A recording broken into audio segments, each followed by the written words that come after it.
Welcome back, children. Now we are going to start the new chapter, Applications of Derivative, which is very important and very interesting chapter, I'll say. It has a very good weightage in board examination question paper. Moreover, for competitive exams also, this is a very important chapter. Okay.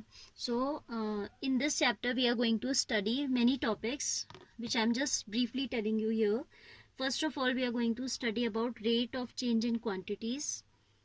ठीक है. It means जैसे कोई भी quantity है, suppose area है या volume है किसी भी ऑब्जेक्ट का, whether it be a sphere और इट बी अ सर्कल और anything else like a cuboid. So how, like if we talk about the simplest example I am taking, suppose we are talking about area of a circle. Suppose we are talking about circle, and area of circle is given as pi r square. Area of circle is given by pi r square. So this area we are denoting suppose by a, then this a is called quantity. ठीक है, ये आपकी क्या है, quantity है जिसमें आपको change observe करना है. This is the quantity for which we have to observe the change with respect to a change in the radius. Obviously area is here depending on radius. आप देखिए कि डायरेक्टली प्रोपोर्शनल है, area equals to pi r square. So on increasing और decreasing the radius, the area will automatically increase or decrease accordingly. If you are increasing the radius, area will increase. If you are decreasing the radius, area will automatically decrease. So such relations we are going to observe under this first topic, rate of change of quantities. ठीक है, तो पहला तो इसको अभी हम थोड़ा detail में पढ़ेंगे. Then later we will study about equation of tangent and normal to a curve. जो भी हमारे कर्व्स होते हैं उन पे आप क्या ड्रॉ कर सकते हो, किसी पर्टिकुलर पॉइंट पे टेंजेंट ड्रॉ कर सकते हो. Tangent you have studied in class 10 also. ये इतनी ब्रॉड नहीं होती हैं, रफली आई हैव ड्रॉन. तो इसका इक्वेशन कैसे निकलता है that we will study. And normal at the point of contact, अगर आप परपेंडिकुलर बनाती हुई लाइन खींचे तो वो क्या कहलाता है, नॉर्मल. इसका कैसे इक्वेशन निकलेगा that also we will study in this chapter. After that we will study that whether a function is increasing और डिक्रीजिंग. इसका क्या मतलब है कि जब आप वेरिएबल सपोज y आपका fx है, it means y is a function of x. तो x को बढ़ाने पे फंक्शन की वैल्यू इंक्रीज होगी या डिक्रीज होगी, दैट कम्स अंडर इंक्रीजिंग और decreasing function. If on increasing x, y will increase, fx will increase, that will be an increasing function, and इसका रिवर्स हो जाएगा decreasing function. Then we have approximately how to find out the approximate value of given quantity. Suppose आपने square root निकालना सीखा है, like 16, तो आप बता देते हो 4 है. Suppose I am asking for 16.7. if I am asking the square root of this, तो आप वैसे तो आपको पता है कि 4 point something it would be, but that much, how much that something will be, that we can, एक तो आपको डिवीजन मेथड से स्क्वायर रूट निकालना आता ही आता है, but this value we can easily evaluate using derivatives also. ये भी आपका अप्रोक्सीमेशन टॉपिक जो है वो भी किसके अंदर आता है, एप्लीकेशंस ऑफ डेरिवेटिव के अंदर आता है. ठीक है, तो आपसे एग्जाम में अगर ये निकालने को पूछा है तो आप लॉन्ग डिवीजन करके नहीं बताओगे, आप किसकी हेल्प से बताओगे, डेरिवेटिव्स की हेल्प से बताओगे कि 4 point something that will be how much. ठीक है, then last of topic of this chapter is maxima minima, which is very very important, generally a long answer type question. Almost every year come from that topic. maxima minima से पहले तो 6 marks का question आता था, अब तो pattern change हो गया, तो 6 मार्क्स के क्वेश्चन फिलहाल पैटर्न में नहीं है, बट 6 मार्क्स का अदरवाइज इसमें से चैप्टर में से क्वेश्चन आता था. Which from which topic, maximum almost हर साल ही आता था, तो that is very important topic. So now we are going to discuss the first topic of, ये सारे टॉपिक्स हम डिटेल में later on one by one we will discuss these in detail. अभी हम फोकस करेंगे किस पे, rate of change of quantities पे. ठीक है, जैसे मैंने आपको एग्जांपल दिया अभी, सपोज मैंने कहा कि एरिया ऑफ सर्कल पे बात कर रहे हैं. Suppose we are talking about area of a circle, you know that is simplest example I am taking, pi r square. So A is equal to pi r square. This area about which we are going to talk, that is the quantity. हम क्या कह रहे हैं, rate of change in quantities ना. तो इस quantity में हम चेंज ऑब्जर्व करने वाले हैं with respect to the parameter, to the parameter कौन है, area is depending here on radius, तो विद रिस्पेक्ट टू रेडियस. तो radius will be called parameter at that time. ठीक है, रेडियस क्या बन जाएगी हमारी, पैरामीटर. तो आप D A upon D R निकालते हो. ठीक है, जैसे आपका अगर क्वांटिटी में चेंज करना है तो उसको लिखते हैं D Q upon D P, यानी कि rate of change in the quantity with respect to the change in parameter. Suppose यहाँ पे हमारा एरिया है क्वांटिटी, तो ये हो जाएगा DA upon DR because parameter is R. और वो कितना आएगा, that will come 2 pi R. Pi being constant will remain independent of derivative.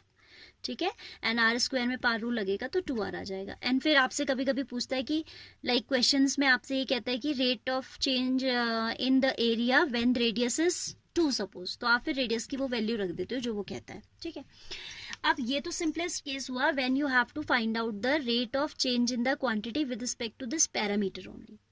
But इसमें एक बात और आपके दिमाग में आती है. सपोज एरिया आपका डिपेंड कर रहा है किस पे, रेडियस पे. Depends on here in this particular example I am taking the simplest example. Later on we'll discuss about volume, surface area, सभी कुछ हम लेंगे. बट अभी हम सिंपलेस्ट एक एग्जांपल लेके चलें just for the introductory part. Area we are saying that depending on radius. Area मैंने कहा किस पे डिपेंड कर रहा है, रेडियस. अब ये भी तो रेडियस में जो चेंज हो रहा है वो किसके रिस्पेक्ट में, विद रिस्पेक्ट टू टाइम होगा ना. रेडियस आपकी टाइम के साथ तो इंक्रीज और डिक्रीज होगी. रेडियस विल इंक्रीज और decrease with respect to change in time. तो कभी कभी जैसे कभी तो वो डायरेक्ट आपसे पूछेगा कि भाई rate of change in quantity with respect to parameter. अब वो कभी टाइम के रिस्पेक्ट में पूछ देता है तो we need to apply chain rule. ठीक है, तो हम क्या निकालेंगे, टाइम के रिस्पेक्ट में DA अपॉन DT पूछ दिया सपोज, तो हम पहले, क्योंकि पैरामीटर तो R है, area is depending on R, area is a function of R, so we'll do like DA upon DR into DR by DT. तो ऐसे चेन रूल लगा के हम तब बताएंगे जब वो टाइम के रिस्पेक्ट में पूछेगा. ठीक है, so exercise will make these concepts more clear to you.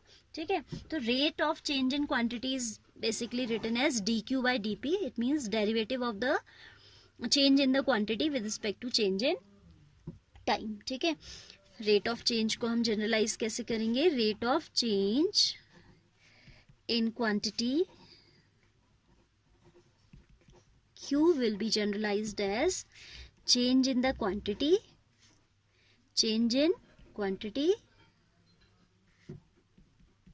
upon change in parameter. ठीक है, और we can say that this is equal to change in the quantity per unit change in parameter. आपका parameter कितना unit change in parameter, मतलब कि आपका suppose radius की बात थी. In this particular example we were talking about radius. So if we are increasing the radius by 1 unit, suppose radius का जो यूनिट हमें सेंटीमीटर दिया है, suppose we are changing it bye 1 unit, then how much change will be there in the quantity. ठीक है, और अगर हमको क्वेश्चन ऐसे दिया हो, change in area when radius change at the rate of इतना per second, like 2 centimetre per second, तो उसने टाइम जहाँ इंक्लूड कर दिया तो फिर हम इसको फॉलो करेंगे, that DA by DT equals to DA by DR into DR by DT. If it is not including time we will directly do it like DA upon DR equals to 2 pi R, or simply we will find out rate of change in quantity with respect to that parameter. Suppose यहाँ पे example पे हमारा radius है parameter, तो DA upon DR हो जाएगा. ठीक है, और टाइम इंक्लूड करेगा, then we will have to include chain rule. ठीक है, तो आप DA अपॉन DT डायरेक्ट तो निकाल नहीं पाओगे क्योंकि रेडियस का फंक्शन है suppose in this particular example. So you will go for DA by DR into DR by DT. ठीक है, और जरूरी नहीं है कि कभी पॉजिटिव ही हो चेंज. अगर आपका चेंज इन पैरामीटर नेगेटिव होगा तो change in quantity will also B negative. जरूरी थोड़ी है कि सपोज आप एक स्फेयर में एयर पंप कर रहे हो, तब तो आपका रेडियस क्या हो रही है, एज स्फेरिकल बलून कोई है, you are pumping air into that, then radius, as the radius is getting increased, the surface area, if we are talking about the surface area, sphere है तो suppose we are talking about its surface area that is given by 4 pi. सारे mensuration के फॉर्मूले याद कर लेना, because you just need to revise those, because in this chapter we are going to utilize all those formula, surface area of all the solids as well as their volumes. ठीक है, उनको revise कर लीजिएगा. हाँ, मैं क्या बता रही थी कि like we are talking about suppose surface area of sphere. आपको मैंने बोला कि एयर आप पंप कर रहे हो, if air is being pumped into it, then obviously radius will be, there will be a positive change in the radius. Positive, आप air pump कर रहे हो तो रेडियस बढ़ रही है ना, तो तब आपका सरफेस एरिया में भी चेंज कैसा होगा, पॉजिटिव होगा. सपोज आपने उसमें एक छोटा सा होल कर दिया, अब एयर बाहर आ रही है ना, तो आपका जो बलून है उसका रेडियस क्या होगा, in that case the radius of the balloon will decrease time with respect to time, and when radius is getting decreased with respect to time, automatically the surface area will also increase. आप जब उसमें से air को leak कर रहे हो, बाहर एक होल कर दिया आपने, सपोज आप मान के चलो कि बस्ट नहीं हुआ, धीरे धीरे निकल रही एयर, बस्ट होना तो फिर वो एकदम से जीरो हो जाएगा ना, उसका सब जीरो तो नहीं होगा, बहुत कम हो जाएगा, बहुत ज्यादा. अभी आप उस केस को कंसिडर मत करना कि बस्ट हो गया और कहीं दूर छटक गया. No, we are not considering. I am saying that suppose we have created a small hole in that sphere and the radius is now decreasing with respect to time, ठीक है, विच इज काउंटेबल, जिसको हम observe कर सकते हैं. तो as the radius is getting decrease, radius decrease हो रही है तो सरफेस एरिया भी डिक्रीज होगा. In that case the rate of change in quantity will be negative. Automatically negative आ जाता है क्योंकि आप रेडियस में चेंज नेगेटिव लेके चलोगे as it is getting decrease, तो automatically change in quantity will also be negative. ठीक है, that will be more clear in exercise. So I hope this much introductory part you are getting.